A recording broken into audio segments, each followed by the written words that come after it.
ذبح کرنے کا بیان۔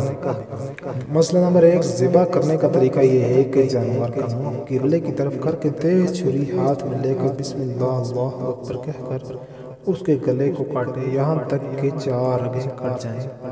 ایک نر کھرا جس سے سانس لیتا ہے، دوسری وہ رگ جس سے دانہ پانی جاتا ہے، اور 2 شہ رگیں جو نر کھرا کے دائیں بائیں جانب ہوتی ہیں۔ اگر ان میں سے 3 ہی رگیں کٹیں تب بھی درست ہے، اس کا کھانا حلال ہے۔ اگر 2 ہی رگیں کٹ گئیں تو وہ جانور مردار ہو گیا، اس کا کھانا درست نہیں۔ مسئلہ نمبر 2، ذبح کے وقت بسم اللہ قصد نہیں کہا تو وہ مردار ہے، اس کا کھانا حرام ہے۔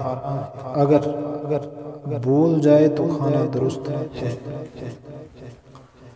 مسئلہ نمبر 3، کن چھری سے ذبح کرنا مکروہ ہے اور منع ہے، اس میں جانور کو بہت تکلیف ہوتی ہے۔ اسی طرح ٹھنڈا ہونے سے پہلے اس کی کھال کھینچنا، ہاتھ پاؤں توڑنا، کاٹنا اور جانوروں کی رگوں کے کٹ جانے کے بعد بھی گلا کاٹا جانا، یہ سب مکروہ ہے۔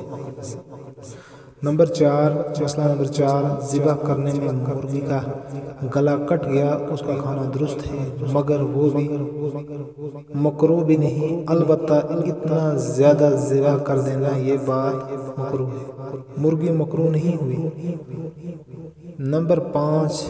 مسئلہ نمبر 5، مسلمان کا ذبح کرنا بہرحال درست ہے، چاہے عورت ذبح کرے یا مرد، چاہے پاک ہو یا ناپاک، ہر حال میں اس کا ذبح کیا ہوا جانور کھانا حلال ہے، اور کافر کا ذبح کیا ہوا جانور کھانا حرام ہے۔ مسئلہ نمبر 6، جو چیز دار ہو جیسے دار پتھر، گنا یا بانس کا چھلکا، سب سے ذبح کرنا درست ہے۔